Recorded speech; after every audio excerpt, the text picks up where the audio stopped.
Hi, my name is Zubin and you're watching Leadership in HR. Today we have with us Aditi Mukherjee. She works with Tata Steel and she heads the business HR of the corporate functions as well as talent development. So let us welcome Aditi. Hi Aditi, welcome to our show. Hi Zubin, nice to be here. Let us begin with a little bit of an introduction. We would really love to know more about you. I come from an entrepreneurial family, but I am not an entrepreneur. Okay. I have been in the HR for the last 18 years now, worked in various multinational organizations. Prior to Tata Steel, I was with PricewaterhouseCoopers, and before that, I was with NIIT. Okay. Been in business HR for solid 18 years in various industries, sector, and apart from my career in HR, I also enjoy gardening a lot. Okay. And I love painting. Being a Bengali, of course, music and arts go hand in hand, and I really enjoy doing that. So that's a little bit about myself.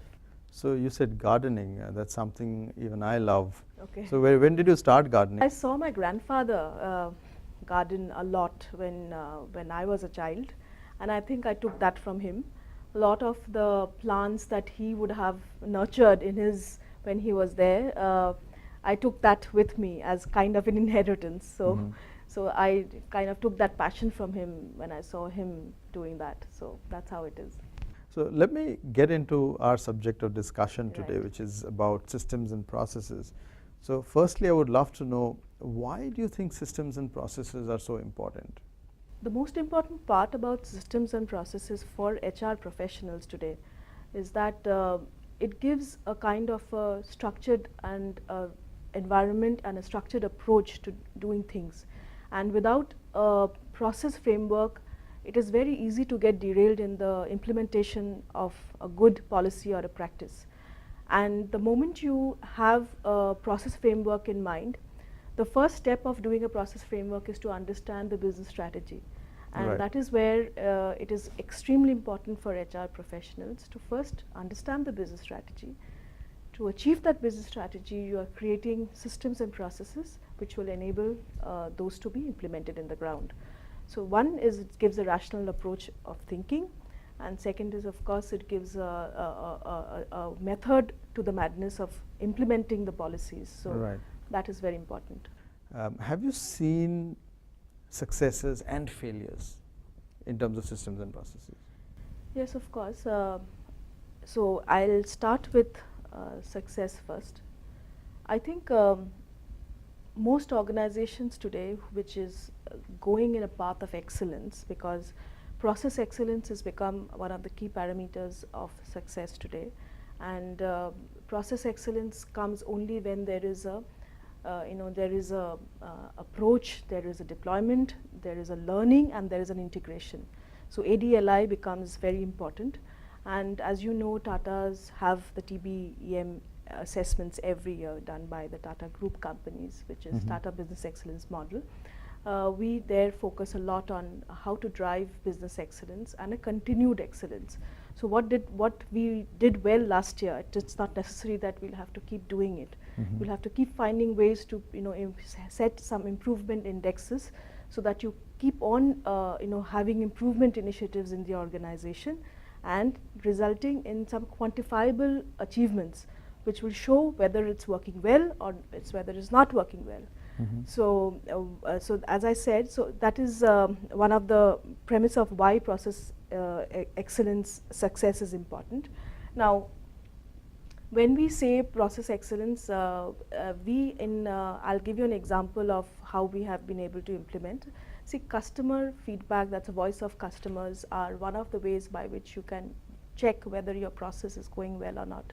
And voice of customers will throw up various perceptions about a policy or a process that you have.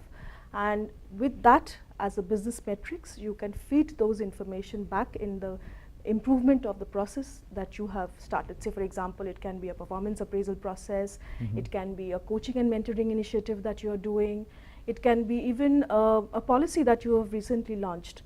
So, so the check part comes from the quantifiable results, and those are the outputs, and the inputs go to the process. Right. So that is a success. Of course, if it's good, then the positive perception, and if it is negative, it will give you a negative perception, and you need to go back to the process again. So that is what. And another example, obviously, of things which do not go well. Say, for example, when we have launched a new, say, wellness program, or maybe a compensation rewards strategy that you might have launched. It can be a change in the compensation structure that you might have done. So when many times what happens is people, when you do something without really understanding why you're doing it, then it's bound to fail. So, so that is a little bit about this. Have you, from your end, I mean, have you had an opportunity to create new processes, create new systems and processes? Yeah, of course. Very early in my start of my career, in fact, my first job was with a startup. So when you are joining a startup, anyway, it is absolutely, there's nothing. It's new, it's a blank slate. Yeah. It's like a whiteboard. Yeah. And you have to start from the scratch. And I remember it's been quite some time, it's been almost close to 15, 18 years that I'm talking about, when I had started my first career in a startup. And there was policies to be created. We had launched at that time the entire automated leave approval system, which it was an IT company and a web-based company, and obviously that was a big help, of course. We used the expertise of our developers there, and we created an online system of leave approval system. So I will move into a fun section of our discussion, and I call it the rapid fire round. So I'm going to ask you a few questions really fast, and you are supposed to react and not respond. Okay. Which means no thinking, just answer. Okay. So are we ready? Yeah, I guess I am. Okay. So what's your favorite color? Red. Why? I think it's a color of love, and it's warm. I think I love red. So in your life, who is the person you've loved the most? My son. Okay. So I will not ask why. It's quite obvious. And what is your favorite food? My favorite food is sweets. Okay. I have a love of sweets. Okay, so any kind of sweets? Any kind of sweets except chocolates. What's your favorite holiday destination? Any hill station. It can be anywhere. It can even be in India. It can be abroad. But any hill station. I think I like hill stations. More than the sea? Yeah, more than the sea. And one final question. Who is your favorite actress? I think I like Anushka. Okay. I also like Kangana Ranaut. And for what reasons? Because I think they're quite different from each other. I think one will be because she's broken all taboos, and she's come from a completely different background, and she's got into an industry which is usually termed as highly supports nepotism. So I think she's broken the taboo and made a mark for herself. And Anushka, because of her care, she just does what she wants to do, and that is that attitude I really admire, and that is why I like both of them. Do you have those characteristics in you? I think I do. Yeah, which is why you like them? Yeah, I can identify with some of them. All right, great. You've done very well with the rapid fire round. Thank you.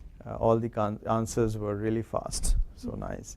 So the last part of our discussion now is mostly for the audience to get some suggestions from you. So when we are talking about systems and processes, what is the suggestion that you will give to youngsters in the HR profession on how should they approach this? So they could either be working for a startup, which you've had an experience in. On the other hand, they could be working in a well-structured company. So there must be a difference, and so how should people approach this if they're working for a younger company versus a well-settled company? If I were in their place, I would have first started with understanding of the why. What's the purpose of the organization? Why does it exist? So that from there you will get mostly what is the philosophy of the organization, what is the culture, what are the values, why, as I said, why does it exist in the marketplace in the first place. So once I would understand that, or I would advise HR people of today to first understand that.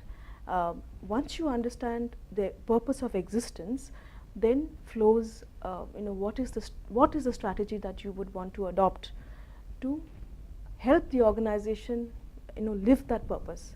Yeah. Okay, so so I would then probably think of an HR strategy to align to the business strategy, which will necessarily be talking about supporting and providing an enabling environment to help the organization achieve its purpose. So it can be, I'll just give you an example. It can be something that, an organization can exist because they want to create a niche product in the market, which is not, which is highly, based on R&D. Okay, and then the HR strategy needs to be highly focused on innovation as a culture in the organization. So that's just an example I'm saying. Yes. So then the innovation culture, how will that innovation culture be driven? Through the policies, through the process, through the frameworks that HR sets up. Does it recognize recognition as a culture?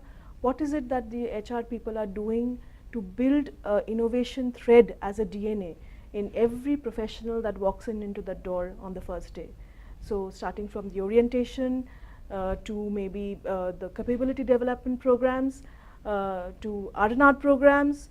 So people know that, okay, this is a competency which is highly going to be regarded in this organization, which focuses on a niche product which relies highly on R&D. Yeah, yeah. So, so I would, so one is obviously the purpose, understanding the purpose. Second is aligning the HR strategy with that. Third will be, very importantly, is to obviously when you have when you have these processes in place, it is extremely important to do a very good implementation plan.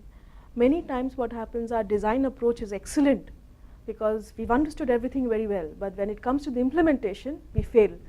And probably that is where good HR people should focus a lot on implementation and have a very good plan on that.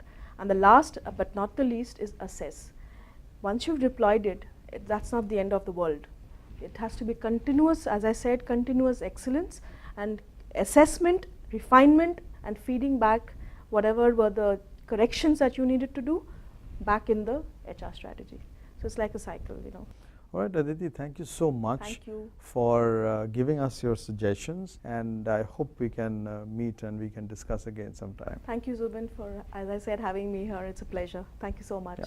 So we were speaking to Aditi Mukherjee. I hope you've got some really great points to learn from her. If you've liked what you've heard, please go ahead, share this video with your peers, with your colleagues and friends. And until the next time, goodbye.